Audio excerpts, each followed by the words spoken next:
High, আশা করি ভালো আছেন। আজকে একটা বিষয় নিয়ে আলোচনা করব, সেটা হলো ২০২৩ সালে স্টুডেন্টদের জন্য ইউকেতে কী ধরনের সুযোগ সুবিধা বা অসুবিধা হতে পারে, এরকম কিছু বিষয় নিয়ে আলোচনা করব। প্রথম কথা যদি আমি আসি, সেটা হচ্ছে যে ইউকে রিসেন্টলি খুব ভালো ভিসা দিচ্ছিল স্টুডেন্টদের জন্য, বাট সেই অপরচুনিটিটা আসলেই থাকবে কি না সেটা নিয়ে কিছুটা আশঙ্কা আছে। যেমন ধরেন যে দুই পক্ষেই আছে, যেমন বাংলাদেশের পক্ষ থেকেও আছে, আবার এদেশের পক্ষ থেকেও আছে। যেমন বাংলাদেশের পক্ষ থেকে যদি বলি, সেটা হচ্ছে অলরেডি অনেক ব্যাঙ্কগুলো আছে যেগুলো হচ্ছে মোটামুটি সব ব্যাঙ্কগুলাই স্টুডেন্ট ফাইল খোলা আপাতত বন্ধ করে দিচ্ছে। সো এই জায়গা থেকে যদি আপনি ব্যাংক ওপেন না করতে পারেন, তাহলে আপনি টিউশন ফি কীভাবে দেবেন বা ডিপোজিট আপনি কীভাবে সেন্ড করবেন? সো এই জায়গাতে একটা অনিশ্চয়তার জায়গা যেমন তৈরি হয়েছে, উল্টা দিকে যদি এপাশের কথা বলি, তাহলে ধরেন এপাশেও কিছু বিষয় আছে।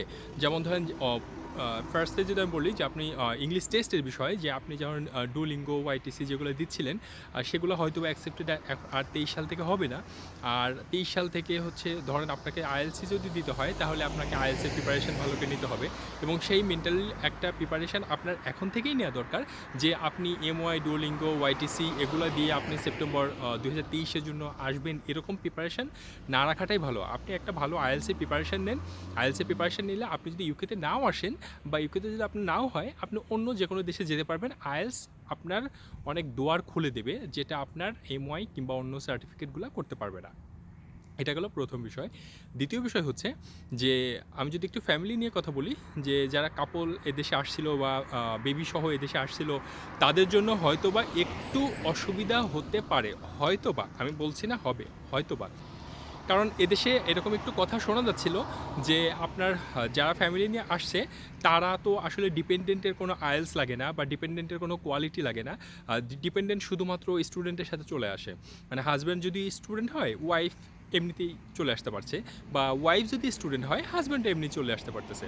বাট ডিপেন্ডেন্টের কোনো কোয়ালিটি মেজারমেন্টের কোনো কিছু কিন্তু এখন পর্যন্ত চালু ছিল না। হয়তোবা এইখানে একটা রিকোয়ারমেন্ট আসতে পারে যে ডিপেন্ডেন্টেরও আইএলস লাগবে, কিংবা ডিপেন্ডেন্টেরও কোনো একটা এডুকেশন কোয়ালিটি লাগবে, এরকম একটা অপশন আসতে পারে।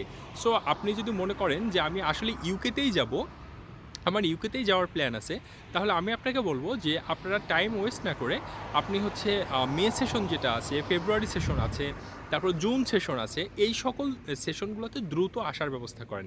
আর যদি মনে হয় এমন যে না, আমার হচ্ছে ইউকেটা হচ্ছে অপশনাল, আমি ইউকেতে না আসতে পারলে আমি অন্য কোথাও যাব, বা আমার অন্য কোথাও টার্গেট আছে, ইউকেটা আমার সেকেন্ড অপশন হিসাবে আছে, তাহলে আপনার কোনো মাথা ব্যথার কারণ নেই। বাট যারা ইউকেকে ফোকাস করে আছেন যে আমি ইউকেতেই যাব কোনো কারণে, সেটা আপনার রিলেটিভস আছে, কিংবা আপনার ইউকে ভালো লাগে, কিংবা আপনার পছন্দের সাবজেক্টটা ইউকেতেই আছে। যেমন আমার ক্ষেত্রে হয়েছিল, আমি যে সাবজেক্টটা পড়ি, এই সাবজেক্টটা আসলে ওয়ার্ল্ডের মধ্যে একমাত্র আমার ইউনিভার্সিটি প্রোভাইড করে, সেটা হচ্ছে advertising, marketing and media.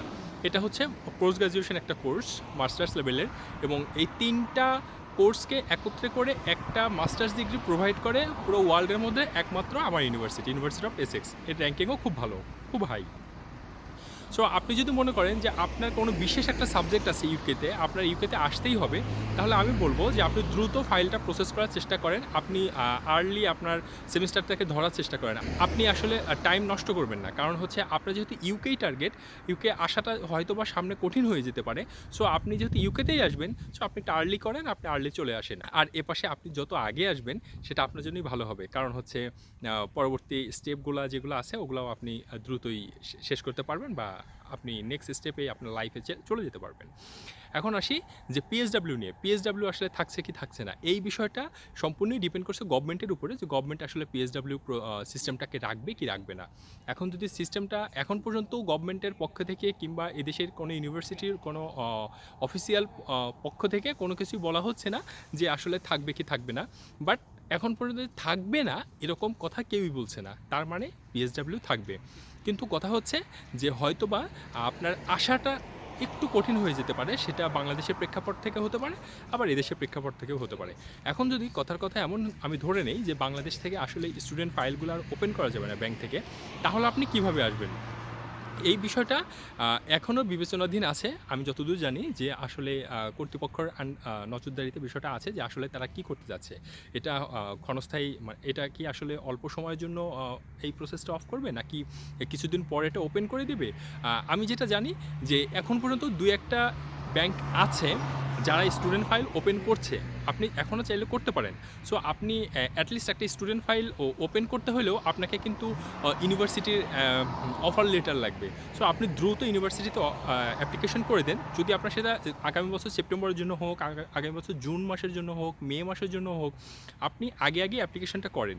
Application করে অ্যাটলিস্ট অফার লেটারটা যদি আপনি নিয়ে রাখতে পারেন ইউনিভার্সিটি থেকে, তাহলে কিন্তু আপনি স্টুডেন্ট ফাইলটা ওপেন করে রাখতে পারেন। আপনার যদি একটি স্টুডেন্ট ফাইল থাকে, হয়তোবা যদি পরবর্তীতে স্টুডেন্ট ফাইল বন্ধও করে দেয়, আপনি হয়তোবা বিশেষ বিবেচনায় আপনি চান্সটা পেতে পারেন, যেহেতু আপনার পুরনো স্টুডেন্ট ফাইল আছে। সো আপনি যদি মনে করেন যে আসলেই ইউকে আপনি যাবেন বা ইউকে আপনাকে আসতেই হবে কোনো কারণে, তাহলে আমি বলবো আপনি টাইম নষ্ট না করে আপনি দ্রুত ইউনিভার্সিটিতে আপনি ফাইল প্রসেস করেন, আপনি অফার লেটার নেন এবং আপনি হচ্ছে স্টুডেন্ট ফাইল ওপেন করে আপনি একটা সেফ জোনে থাকেন। আর যারা ফ্যামিলি নিয়ে আসবেন সেরকম চিন্তা রাখছেন, তা আমি তাদেরকেও বলবো যে আপনারা দ্রুত আসার চেষ্টা করেন। কারণ আপনারা যদি যত দেরি করবেন, যদি কোনো একটা দেশের যদি রুলস চেঞ্জ হয়ে যায়, তাহলে আপনাদের আসাটা একটু কষ্ট হয়ে যাবে কিংবা আসতে পারবেন না। আর যুক্তরাজ্য যত সহজে ভিসা দিচ্ছিল, যেমন পয়েন্ট বেস ইমিগ্রেশন সিস্টেম, আপনার ৭০টা পয়েন্ট হইলেই আপনি চলে আসতে পারবেন। সেই প্রসেসটা যদি কোনো কারণে উঠিয়ে নেয় কিংবা যদি নতুন কোনো শর্তারোপ করে থাকে যে এখন ডিপেন্ডেন্টের উপরে এরকম পয়েন্ট লাগবে বা ডিপেন্ডেন্টের এরকম কোয়ালিফিকেশন লাগবে, আর আপনি অ্যাজ এ ডিপেন্ডেন্ট হিসাবে আপনার যদি সেই কোয়ালিটিটা না থাকে, তাহলে আমি বলবো যে আপনি কিন্তু আসলে এইখানেই এই যাত্রা বন্ধ করতে হবে। সো আপনার যদি মনে হয় যে আপনি আসবেন, আজ হোক কাল হোক আপনি আসবেন, সো দেরি না করে দ্রুত আমি বলবো যে চলে আসেন। যত দ্রুত আসবেন আপনার লাইফের নতুন নতুন সম্ভাবনাগুলো তত দ্রুত খুলবে। আপনি যত লেট করবেন আপনার লাইফটা তত পিছিয়ে যাবে। সো আশা করি আপনি আপনার ফাইলটা খুব দ্রুতই প্রসেস করবেন এবং ইউকে আসছেন। ধন্যবাদ।